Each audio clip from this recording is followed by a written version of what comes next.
आज के कहानी का शीर्षक है नोवा, अंतरिक्ष की अनंत पुकार। साल 2052। पृथ्वी अब पहले जैसी नहीं रही थी। उत्तरी ध्रुव का बर्फ पिघल चुका था, समुद्र का स्तर कई मीटर ऊपर आ चुका था। दिल्ली, मुंबई, कोलकाता जैसे महानगर आधे डूब चुके थे। लोग ऊंचे ऊंचे प्लेटफॉर्म शहरों में रहते थे, जहां हवा फिल्टर की जाती थी और पानी रिसाइकिल किया जाता था। लेकिन लखनऊ का पुराना हिस्सा चारबाग, हजरतगंज के आसपास अभी भी जिंदगी की कुछ सांसें लिए हुए था। वहां की गलियों में पुरानी किताबों की दुकानें, चाय की केतलियां और लोगों की छोटी छोटी उम्मीदें बची हुई थीं। इसी लखनऊ में एक छोटे से अपार्टमेंट में रहता था अर्जुन मिश्रा। उम्र 29 साल, चेहरा पतला, आंखों के नीचे काले घेरे, लेकिन आंखों में एक अजीब सी चमक। वो नासा और इसरो के संयुक्त प्रोजेक्ट में जूनियर एस्ट्रोबायोलॉजिस्ट था। उसका काम था दूर के ग्रहों पर जीवन की संभावना का अध्ययन। लेकिन उसका असली सपना कुछ और था, एक ऐसा ग्रह ढूंढना जहां इंसान दोबारा शुरू से जीवन शुरू कर सके। एक शाम, जब वो अपनी छोटी सी बालकनी में चाय पी रहा था, उसके टैबलेट पर एक एन्क्रिप्टेड मैसेज आया। कोई नाम नहीं, कोई पता नहीं, सिर्फ एक लाइन, नोवा इंतजार कर रहा है। कल रात 2 बजे, पुराना इमामबाड़ा, भूतखाना गेट के पास। अकेले आना। अर्जुन ने पहले तो हंस दिया। हैकर्स की नई ट्रिक लगी। लेकिन फिर उसने मैसेज को डिकोड करने की कोशिश की। कोड था पुराना क्वांटम एन्क्रिप्शन, जो सिर्फ कुछ चुनिंदा वैज्ञानिकों के पास होता था। उसका दिल जोर से धड़का। रात के 2 बजे, इमामबाड़े की पुरानी दीवारें, जहां सदियों से अफवाहें थीं कि रात को भूत घूमते हैं। अर्जुन ने टॉर्च जलाकर अंदर कदम रखा। अंधेरे में एक महिला की आकृति दिखी। लंबे बाल, काली जैकेट, आंखों में चश्मा। डॉक्टर रिया शर्मा, उसने हाथ बढ़ाते हुए कहा। मैं जानती हूं तुम्हें लग रहा होगा ये सब सपना है, लेकिन ये हकीकत है। रिया एक प्रसिद्ध एस्ट्रोफिजिसिस्ट थी। उसकी रिसर्च पेपर अंतरिक्ष समुदाय में मशहूर थे। लेकिन पिछले 3 साल से वो गायब थी। अफवाह थी कि वो किसी गुप्त प्रोजेक्ट में गई है। नोवा क्या है? अर्जुन ने सीधे पूछा। एक ग्रह, सूरज से 4.7 प्रकाश वर्ष दूर, प्रोक्सिमा सेंटोरी के करीब। वायुमंडल है, पानी है, ऑक्सीजन है, लेकिन कोई सिग्नल नहीं मिला, कोई जीवन का सबूत नहीं। फिर भी कुछ है वहां। अर्जुन स्तब्ध था। लेकिन इतनी दूर कैसे? रिया ने मुस्कुराकर कहा, हमारे पास वर्महोल ड्राइव का प्रोटोटाइप है। सरकारें नहीं जानती, ये प्राइवेट फंडिंग से बनाया गया है।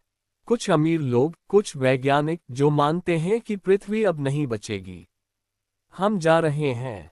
और तुम्हें चाहिए। मुझे क्यों? क्योंकि तुम्हारी theory, life signature intelligence pattern, वो काम कर सकती है।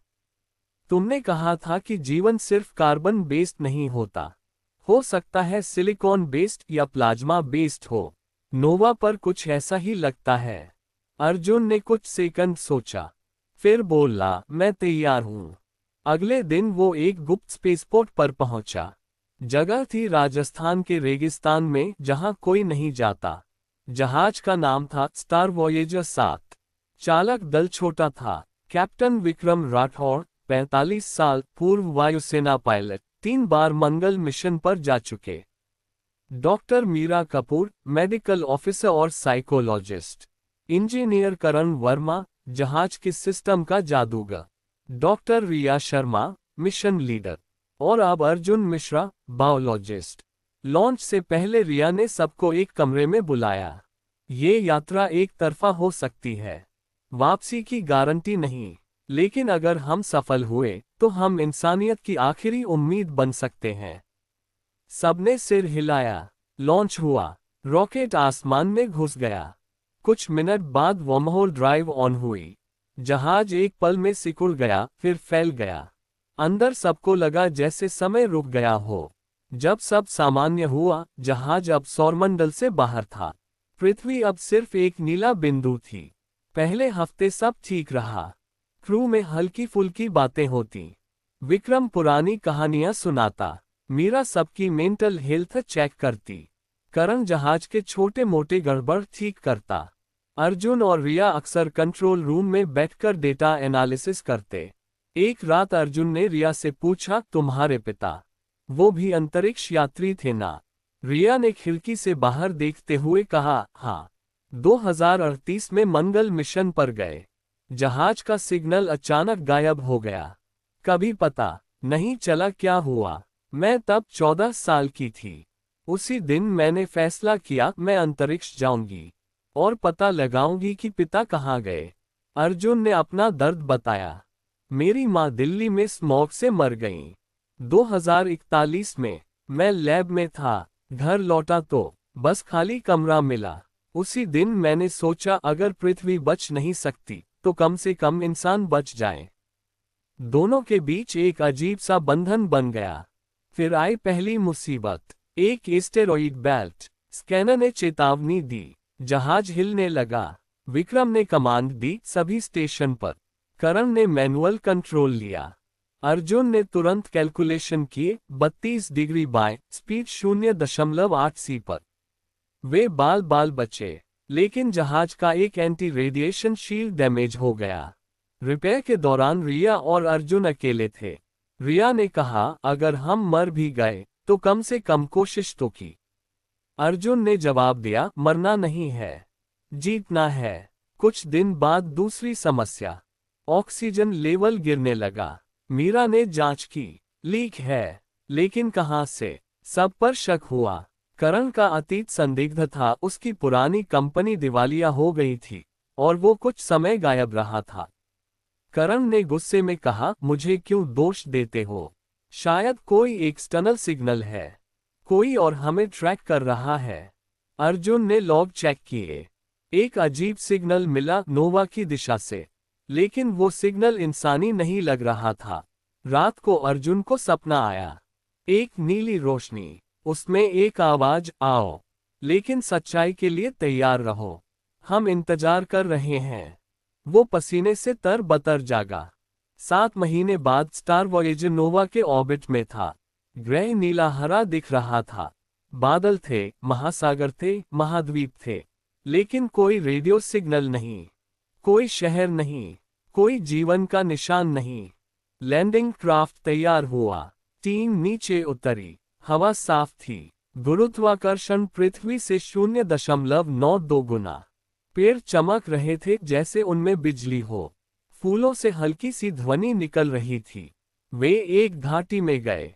वहां एक बड़ी गुफा थी। अंदर दीवारों पर चित्र, प्राचीन लेकिन आधुनिक लगते। चित्रों में दिख रहा था एक सभ्यता जो तारों से तारों तक जाती थी। फिर एक काला छेद आया। सब कुछ निगल गया। आखिरी चित्र में लिखा था, हमारी छाया यहाँ बची है। अचानक जमीन हिली। एक प्राणी निकला, 10 फीट लंबा, पारदर्शी शरीर, अंदर नीली ऊर्जा बहती हुई। वो हमला करने को तैयार था। मीरा चीखी। विक्रम ने लेजर गन निकाली, लेकिन अर्जुन ने रोका। रुको, ये हमला नहीं कर रहा, ये डर रहा है। अर्जुन ने अपना डिवाइस ऑन किया, ध्वनि तरंगे। प्राणी रुक गया। फिर वो धीरे से पीछे हटा। गुफा के सबसे अंदर एक क्रिस्टल था, बड़ा, चमकदार, जैसे कोई दिल धड़क रहा हो। जैसे ही अर्जुन ने उसे छुआ, उसके दिमाग में आवाजें आईं। हम नोवा के रखवाले हैं। हमारी सभ्यता काला छेद में खो गई। हमने अपनी चेतना क्रिस्टल में डाल दी। तुम इंसान हो, तुम भी खतरे में हो, वापस जाओ। अर्जुन ने पूछा, लेकिन पृथ्वी मर रही है, हमें जगह चाहिए। आवाज आई, जगह है, लेकिन कीमत है। तुम्हें अपनी यादें छोड़नी होंगी, अपनी पहचान, क्योंकि यहाँ जीवन अलग तरह से जीता जाता है। टीम स्तब्ध थी। विक्रम बोला, हम आए हैं तो रुकेंगे नहीं। लेकिन रात को करण गायब हो गया। सुबह जहाज में विस्फोट हुआ। ऑक्सीजन टैंक फट गया। मीरा चिल्लाए, करण गद्दार था। लेकिन अर्जुन ने देखा करण को वे प्राणी ले गए थे। टीम ने उनका पीछा किया। एक विशाल संरचना में पहुंचे जैसे कोई मंदिर। वहां करण बंधा था। प्राणी अब दिख रहे थे, पारदर्शी लेकिन आकार में बदलते हुए। वे बोले, यह इंसान हमारा संपर्क था, हमने उसे नियंत्रित किया। हम नहीं चाहते कि तुम यहाँ बसो, क्योंकि तुम वही गलतियां दोहराओगे जो हमने की। युद्ध शुरू हुआ। विक्रम ने फायर किया। मीरा ने मेडिकल डिवाइस से शील्ड बनाया। अर्जुन ने क्रिस्टल उठाया। उसने क्रिस्टल को एक्टिवेट किया। एक तेज रोशनी फैली। प्राणी पीछे हटे, लेकिन रिया गोली लगने से घायल हो गई। अर्जुन उसके पास बैठा। रिया, मत जाओ। रिया ने मुस्कुराकर कहा, मैं तो अपने पिता के पास जा रही हूँ। तुम पृथ्वी को बचा लो। रिया की आंखें बंद हो गईं। टीम टूट गई, लेकिन अर्जुन ने फैसला किया वो क्रिस्टल को समझेगा। उसने क्रिस्टल से सीखा, नोवा पर जीवन था, लेकिन ऊर्जा रूप में। वे इंसानों को अपना रूप दे सकते थे, लेकिन बदले में पुरानी यादें छीन लेते। अर्जुन ने सबको बताया। विक्रम बोला, मैं नहीं बदलना चाहता। मीरा बोली, मैं भी नहीं। करण, जो अब आजाद था, रोया। मैं मजबूर था, माफ कर दो। वे जहाज पर लौटे। क्रिस्टल का कुछ डेटा साथ लाए। वापसी हुई। वर्महोल से गुजरे।